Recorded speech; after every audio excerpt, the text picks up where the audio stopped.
Halo YouTube, balik lagi sama GG Saputra. Video kali ini gue pengen ngerespon satu komen ya. Komennya itu, saya baru adopsi kucing, langsung saya mandiin. Setelah mandi, kucingnya nggak mau makan, nggak mau minum. Dan sekarang kucingnya udah nggak ada.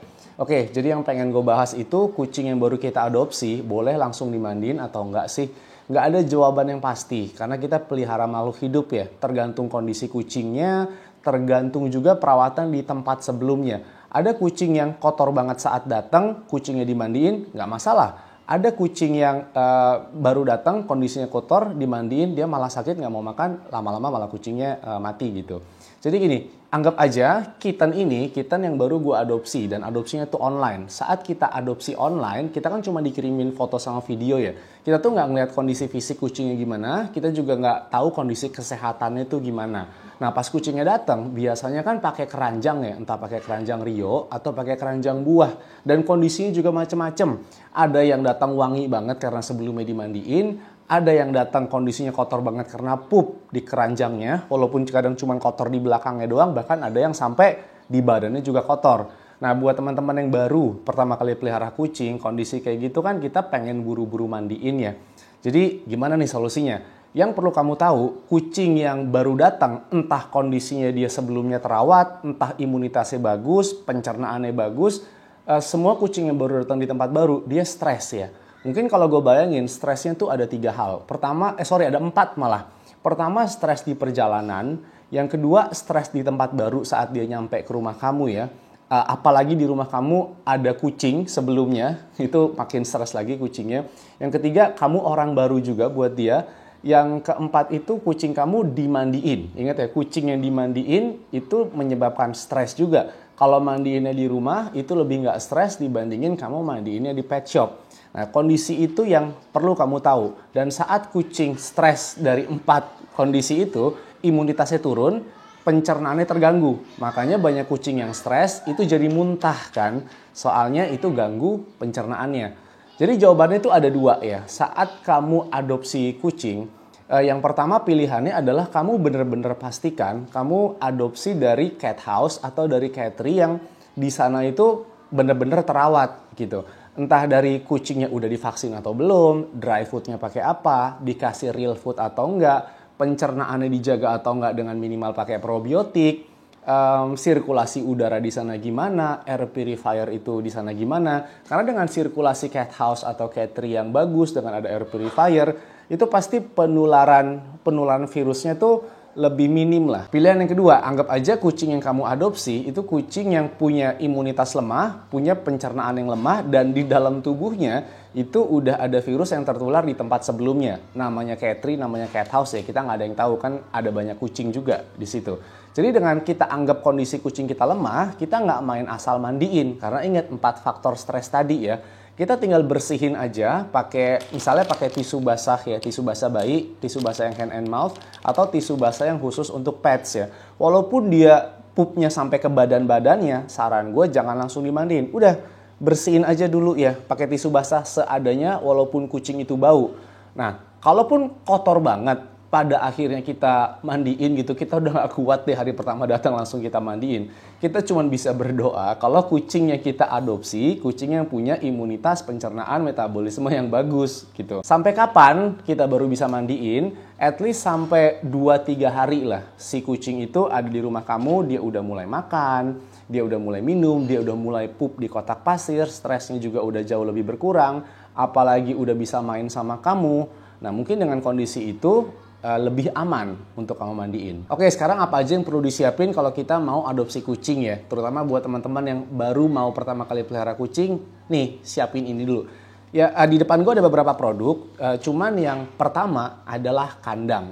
Kamu nggak harus pakai kandang yang bagus, pakai kandang yang biasa, atau pakai kandang lipat.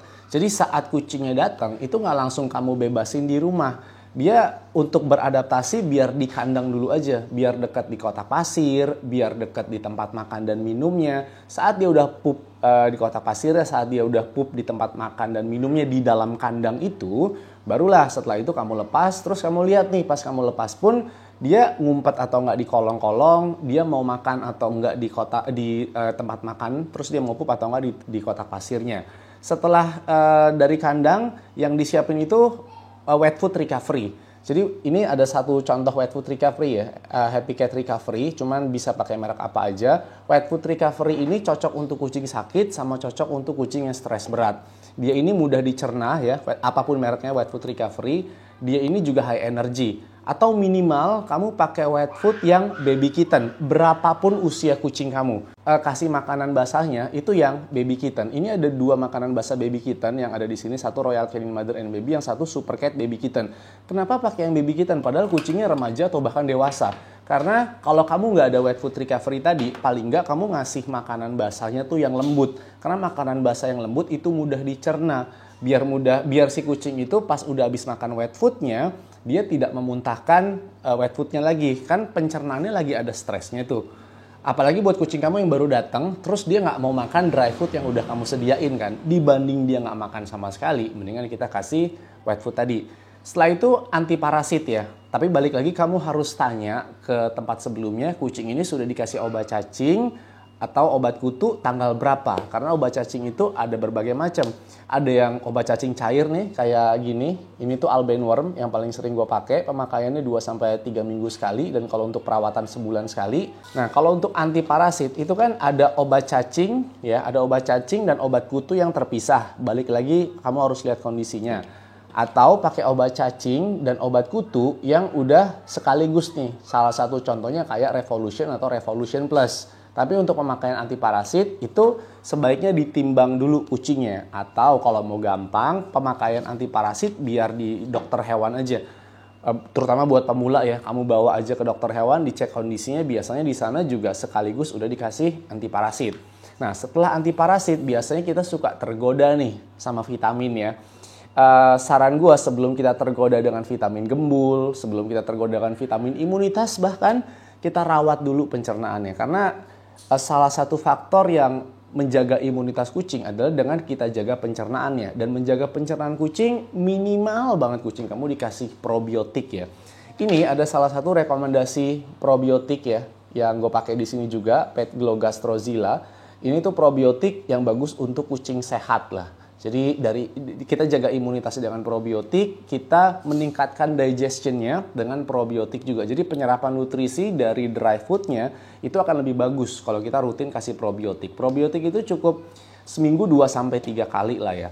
Yang kedua, setelah probiotik, kalau kita ngomongin vitamin imunitas ya. Walaupun vitamin imunitas itu bisa kamu dapatkan dari real food dengan kamu sering kasih real food. Setiap hari kamu kasih real foodnya ganti-ganti. Itu juga udah oke. Tapi kadang-kadang kita butuh kasih superfood nih. Gunanya superfood, apa? Superfood itu kita ngambil sesuatu yang ada di dalam superfood dan biasanya itu sulit kita dapatkan dari real food. Contohnya yang bagus untuk pertumbuhan kitten, ya, pertumbuhan kitten di masa golden age itu pakai colostrum. Nah, colostrum ini kan dia mengandung lactoferrin, mengandung immunoglobulin, dia bagus untuk growth factor.